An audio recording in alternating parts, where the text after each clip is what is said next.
Bonjour et bienvenue sur ma chaîne Mireille Budget. Ça fait un bon bout que je n'ai plus tourné de vidéo. J'étais un peu trop prise par le quotidien et aussi entre-temps, il y a des petites habitudes qui ont changé dans ma façon de faire et d'épargner. J'avais déjà un peu trop d'argent à la maison, donc il fallait que je m'organise pour que ça retourne à la banque. Donc, et de ce fait, j'en ai profité pour revoir mon budget à la baisse. Et oui, le budget à la baisse en ce temps de crise, effectivement. Parce que même s'il y a la crise, nos habitudes d'économie ne doivent pas changer. Donc, on reste focus sur nos objectifs. C'est ça. Donc, même s'il y a la crise, et oui, moi, j'ai revu mon budget à la baisse parce que selon la façon dont je gérais l'argent, il y avait toujours un peu trop qui restait et ça traînait un peu à la maison. Et donc, ça va changer dans les mois à venir. Comme je n'ai pas tourné de vidéo depuis, ces derniers temps, je vais essayer de vous faire un petit aperçu du mois de mars et avril. En fait, en gros, pour vous dire à peu près combien nous avons économisé ces 2 mois sur l'alimentation qui était à 400 € le mois. Donc, j'ai fait un récapitulatif global du mois de mars. En mars, j'ai réussi à épargner 73,51 € sur l'alimentation. Donc, malgré la crise, eh oui, c'est possible.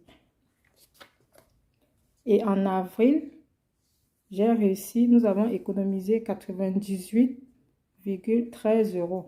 Donc, ce qui fait que, dans presque 100 €, je dirais. Donc, des 400 € qui étaient prévus pour l'alimentaire, il m'en restait encore 98 €. Donc, c'est pourquoi j'ai décidé, au vu de tout ça, j'avais beaucoup d'argent qui traînait à la maison, de revoir mon budget à la baisse. J'espère que vous tous, vous allez bien et que vous avancez aussi avec votre budgétisation et que les petites enveloppes prévues pour les économies continuent à évoluer. Alors, ce que nous allons faire aujourd'hui, nous allons remplir ensemble mes enveloppes. Nous allons remplir ensemble les enveloppes du mois de mai. Voilà. Mon budget alimentaire qui était avant de 600 €, le budget mensuel, pardon, qui était de 600 €, je l'ai revu à la baisse, c'est-à-dire 100 € en moins. Donc, ça me fera moins d'argent qui traîne à la maison. Donc, dorénavant, pour le mois de mai, comme vous pouvez le voir là, pour le mois de mai, j'ai prévu 500 €. Et nous allons voir, est-ce qu'on réussit à s'en sortir avec cet argent, ainsi de suite. Voilà. Donc, je vais suivre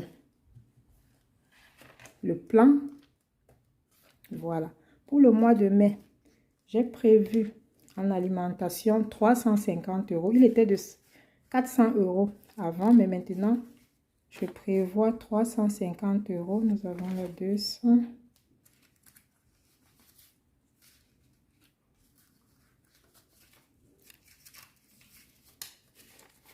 250.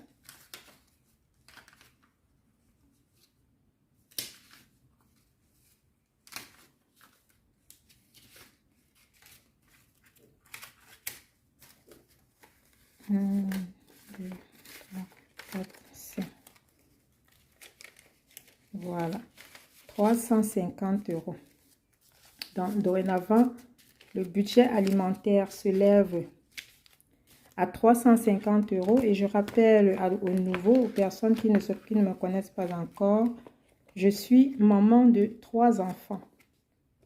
Voilà, donc une famille de 4. Le budget alimentaire sera de 350 € pour ce mois de mai. Alors, j'ai l'enveloppe enfant. Ça, c'est pour ma fille. Au remplissage du mois de mai. On lui met 20 euros. Je crois que c'est mieux de mettre en petite coupure. Comme ça, ce sera facile à départager ou à utiliser au besoin, s'ils en ont besoin. Bon. Ça, c'est toujours ce que j'appelle les petits extras de la famille. Quand ce n'est pas utilisé directement, ça fera une épargne, toujours une façon d'épargner, d'être prévoyante et épargner quand on n'a pas utilisé. Voilà. Sinon, malgré la crise, je ne sais pas comment ça se passe de votre côté. Moi, mon budget est respecté. Mon budget est respecté et tout se passe pour l'instant bien. Voilà. L'enveloppe perso de maman, qu'est-ce que j'ai prévu là? Je ne fais pratiquement pas grand-chose avec l'argent, donc ce sera revu à la baisse chez maman, c'est pas grave. Je mets 10 euros. Symbolique ici parce que dorénavant, je préfère que l'argent reste plutôt à la banque. Voilà, puisque j'enlevais et après ça traînait beaucoup là à la maison. Donc maintenant, ça reste à la banque.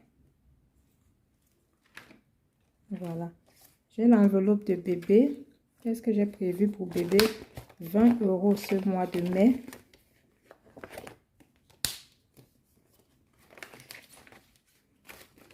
Voilà, ça rejoint cette place-là. Qu'est-ce que nous avons ici? Resto. Je mets 20 euros. De toutes les façons, c'est les enfants qui en profitent. Moi, je fais la cuisine à la maison. Si tu es nouvelle sur ma page, n'hésite pas à t'abonner pour partager mon aventure. Le moment venu, je vous dirai ce que je compte faire avec cet argent épargné. Loisirs, je mets 20 euros. Ce sont les enfants qui sont gâtés. Voilà. Les défis 5 euros. Comme je vois ces deux billets de 5 euros qui traînent ici, ça vient retrouver toujours nos enveloppes défis que je vais vider à la fin du mois de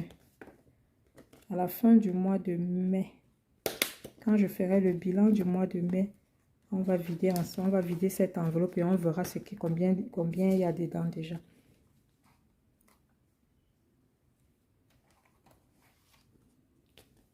Vous pouvez m'écrire aussi dans les commentaires comment vous réussissez à vous en sortir en cette période un peu spéciale où les prix ont triplé. Comment vous faites pour vous en sortir? Dans l'enveloppe vacances, je mets 20 euros.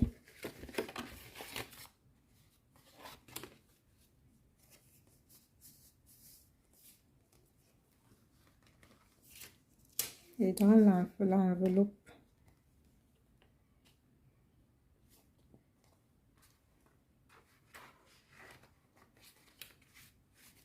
encore que l'enveloppe ici, dons et anniversaire. Je n'ai plus.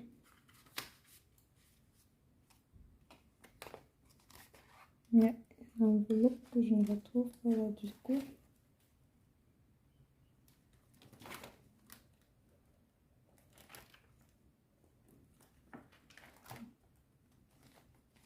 Une enveloppe qui manque là tout de suite, mais ah oui, c'est ça ici. Dans l'anniversaire, je mets 10 euros. Ce n'est pas grave, mais c'est pas que je suis subitement devenue dépensière. Je continue à respecter la ligne de conduite que je me suis donnée. Et c'est ça, c'est prendre des décisions, essayer de les respecter. Ou alors de ne pas trop déborder son budget. Ça peut arriver qu'on ne le respecte pas exactement à la lettre. Mais je veux dire, c'est toujours bien. Si on a prévu par exemple un budget peut-être de 50 ou de 100 euros pour quelque chose, qu'on ne déborde pas ces 100 euros là de plus de 20 euros. Donc, d'essayer de faire des efforts pour rester dans le budget initial qu'on s'est donné. Voilà. En ce qui concerne l'enveloppe dépenses, c'est même pour ça que j'ai beaucoup changé des choses aussi ici. Donc, il y a les enfants qui vont aller en vacances. Donc, j'ai dû payer déjà pour les vacances. Je crois que j'ai sorti. Ça va faire pour les deux, ce sera presque 800 euros de dépenses pour les deux enfants. Voilà. Bon, c'est pas grave. C'était prévu. Donc, et dans cette enveloppe, je continue seulement à épargner comme ça, là, un peu, de temps en temps. Chaque mois, je vais toujours prévoir l'enveloppe vacances, comme ça, là, un peu pour éponger, pour essayer d'éponger un peu ce que nous avons dépensé, pour combler ce trou-là.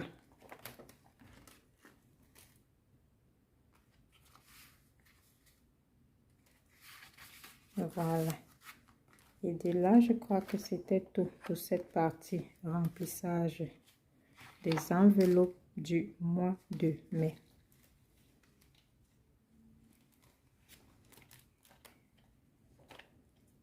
Voilà, donc je vais essayer de faire le bilan.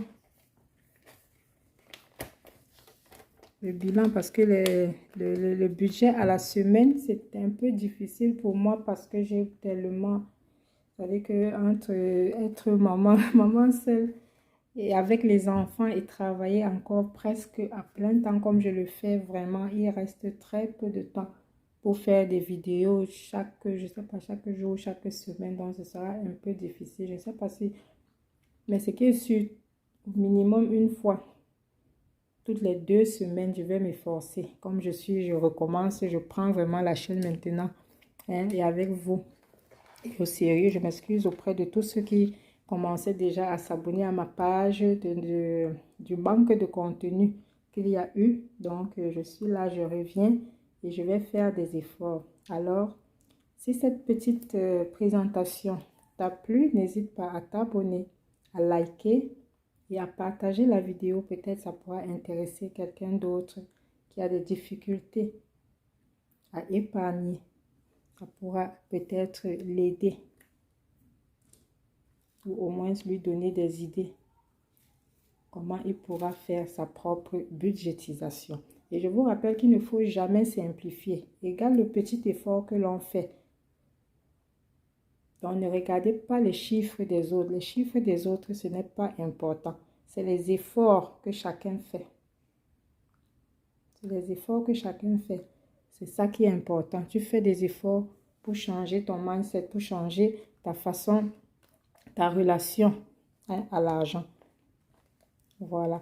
Donc, d'ici là, je vous souhaite déjà, en attendant la prochaine vidéo, je vous souhaite déjà de passer une très, très bonne soirée. Et merci d'avoir regardé cette vidéo. Like, abonne-toi et partage. Merci.